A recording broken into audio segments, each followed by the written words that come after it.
મારું નામ આદ્યાવલ છે. મને પહેલાં છે ને કમરમાં બહુ દુખતું હતું અને સ્ટમકમાં એબ્ડોમેન પાસે બહુ દુખતું હતું. પછી હું છે ને અહીંયા હોસ્પિટલમાં આવી, સુભદ્રા હોસ્પિટલમાં. પછી ત્યાં છે ને ડૉક્ટરે મને જોયું.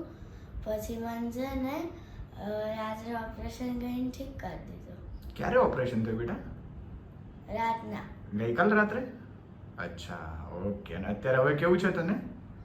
સારું છે, બસ પેટમાં થોડું દુખે છે. Okay, okay. Yes sir, your review please. Actually, she was diagnosed with appendicitis, 6.2 mm નો appendicitis, swelling થઈ ગયું હતું, reddening થઈ ગયું હતું. 2 દિવસથી એને વોમિટિંગ ને નોઝિયા ને એવું બધું, પેટમાં કંઈ ટકતું નહોતું. એટલે અમે એઝ અ સર્જનના રિવ્યુ લેવા માટે ડૉક્ટર કે.એસ. પુરોહિતના સુભદ્રા હોસ્પિટલમાં આવેલા.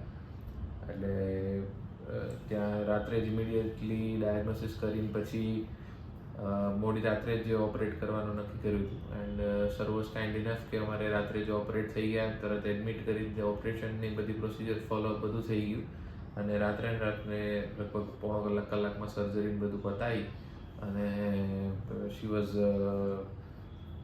Taken care of. અને અમે કાલના દિવસે અહીંયા રોકાણા છીએ. તો સર વોઝ કાઇન્ડ ઇનફ કે હવે હોસ્પિટલમાંથી સારી ઇમિડિયેટ ટ્રીટમેન્ટ મળી ગઈ અને શી ઇઝ ફાઇન. આજે કદાચ ડિસ્ચાર્જ આપી દેશે સાંજે એવું છે. હોસ્પિટલનું એટમોસ્ફિયર કેવું લાગ્યું sir? Hospital atmosphere is nice. પાલડીમાં વિસિનિટીમાં બધું સારું છે, બધું મળી જાય એવું છે. અંદર પણ વેલ ઇક્વિપ બધા રૂમ્સ છે, બધી સગવડતાઓ સારી છે. As far as review is concern I will give 9.5 out of